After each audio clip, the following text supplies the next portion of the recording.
Today's editorial is Sacrificing BSNL at Atmanirbharta Altar. BSNL, Bharat Sanchar Nigam Limited, a public sector unit. The crux of this editorial is from cancelling its tender, from cancelling its tender to asking it to use an untried vendor model and now to phase out its 2G services, government doing its best to shut BSNL.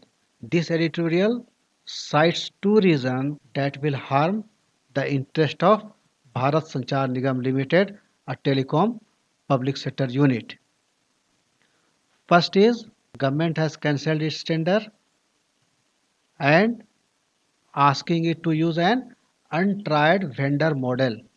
We will see what this vendor model is.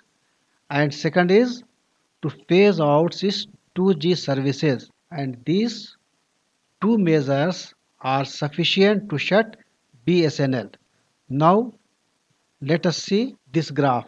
In this graph we have 4 years from financial year 16 to financial year 20 income and losses. We can see in 2016 income was 32,411 crore and in financial year 2020 income has reduced significantly and now it is only 18,000, and this figure of 18,000 has been extrapolated based on half yearly data. H1 means first half from April to September, and we can see the increasing losses. In financial year 2016 loss was rupees 4,589 crore and now the loss for 2020 is whopping 15,500 crore rupees. So this graph clearly shows the state in which Bharat Sanchar Nigam Limited is, because its income has dwindled significantly from 32,411 crore to 18,000 crore, and the losses has jumped from 4,589 crore to 15,500 crore. Now the committee has recommended that BSNL should shift 2G customers to presently 70% of BSNL's customers are on 2G, and the committee wants the PSU to migrate them all to 4G. Nor is this just a suggestion which BSNL is free to disregard, since, as its letter says, no 2G equipment is being recommended to be purchased by the committee, and this would put a big revenue stream of BSNL at risk.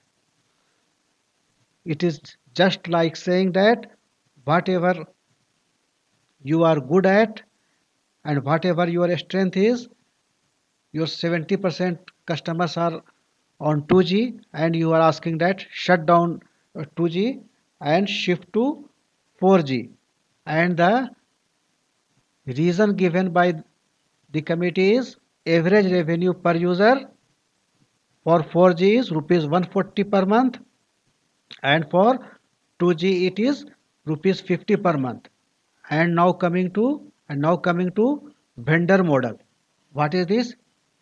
Instead of issuing a tender for setting up a 4G network to a well-established telecom equipment vendor, a mix and match plan was conceived.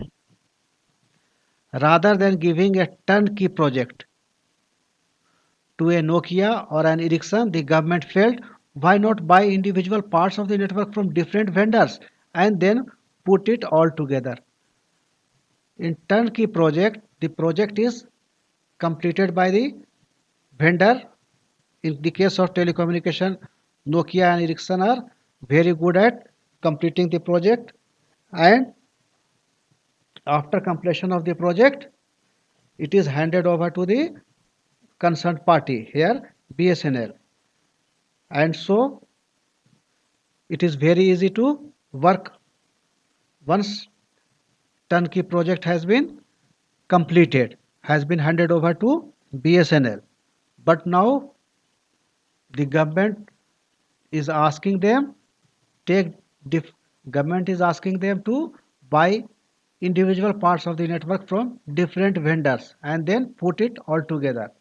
And to illustrate this system, the editorial is saying that it is just like assembling a PC, personal computer. Instead of buying the chip from one firm, the transistors from another, the display unit from some another else. So this is a very naive way for integrating all the components for a telecom business, and it is very difficult for a company like BSNL, whose expertise of assimilating different components supplied by different vendors and integrating these components from various vendors is very difficult, as they don't have such type of expertise. Now let us see in detail. Given that the government cleared a rupees 70,000 crore rescue package for BSNL and MTNL, add another rupees 72,000 crore for the 900 MHz spectrum renewal cost just a year ago, it probably means it is serious about the two telecom PSUs surviving. Initially, it seemed that the government is eager to revive these two companies, BSNL and MTNL, as they have given rescue package of rupees 70,000 crore for BSNL and MTNL and another 27,000 crore for spectrum renewal.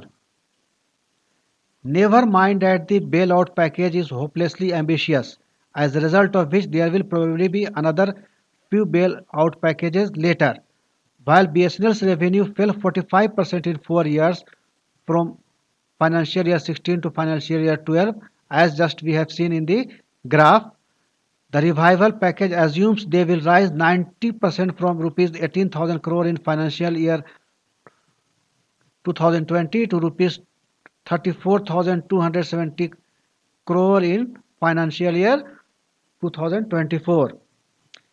Indeed, while the revival plan assumed an income of rupees 21,338 crore in financial year 2000, the maximum revenue in that year is likely to be rupees 18,100 crore. If you just double the first half's reported revenue of rupees 9,034 crore by extrapolating the first half's report, we are getting the figure of rupees 18,100 crore. Even more worrying, however, is that even after coming out with such a generous bailout package, BSNL has 1,65,000 employees and MTNL 22,000. The government seems to be doing its best to ensure the PSUs don't survive. Indeed, no lessons seem to have been learned from the 2000s when BSNL's lack of mobile phone capacity led to its steady downfall in even rural India. After the continuing hostilities with China, the government decided that Chinese firms would not be allowed to participate in BSNL's 4G tender, even though they are among the most competitive globally. Whether this was akin to cutting off your nose to spite your face is not clear, but even if the cost was worth bearing, ideally the government should bear the cost, not BSNL. The government made BSNL cancel its tender, even though it could well have been executed by non-Chinese equipment vendors like Nokia and Ericsson. And if this wasn't bad enough, the government then decided to fast its Atmanirbhar Bharat agenda on BSNL. And just we have seen what has been done in the garb of Atmanirbhar Bharat agenda.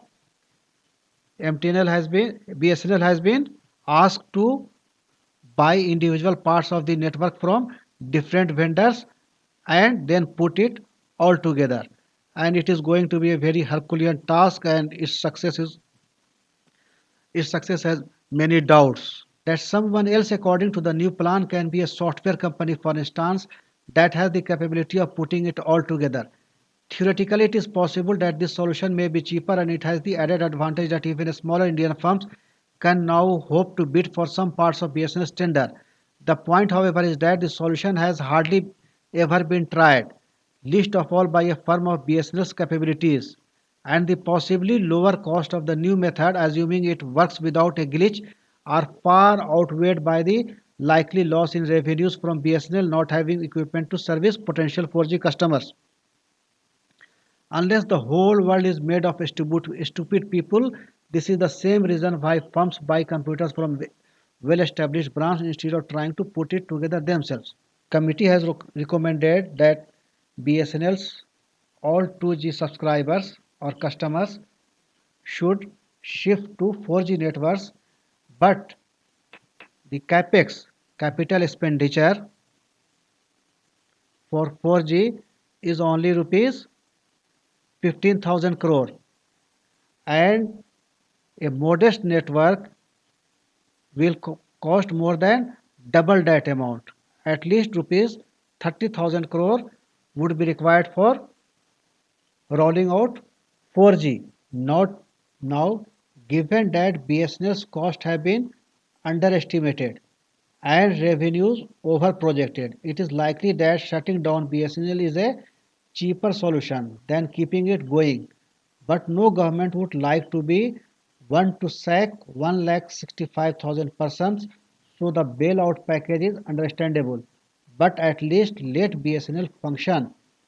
Why saddle it with more cost and unproven technology solutions? Thus, the editorial has very well argued that the, gov- the government's, thus the editorial analysis is very apt and relevant that untried vendor model that is being asked to BSNL to follow is not in the interest of BSNL, and further asking BSNL to shift its 2G subscriber to 4G network is also not practical because 70% 2G subscribers of BSNL, because BSNL has 70% 2G subscribers, and shifting them will be detrimental to the health of BSNL.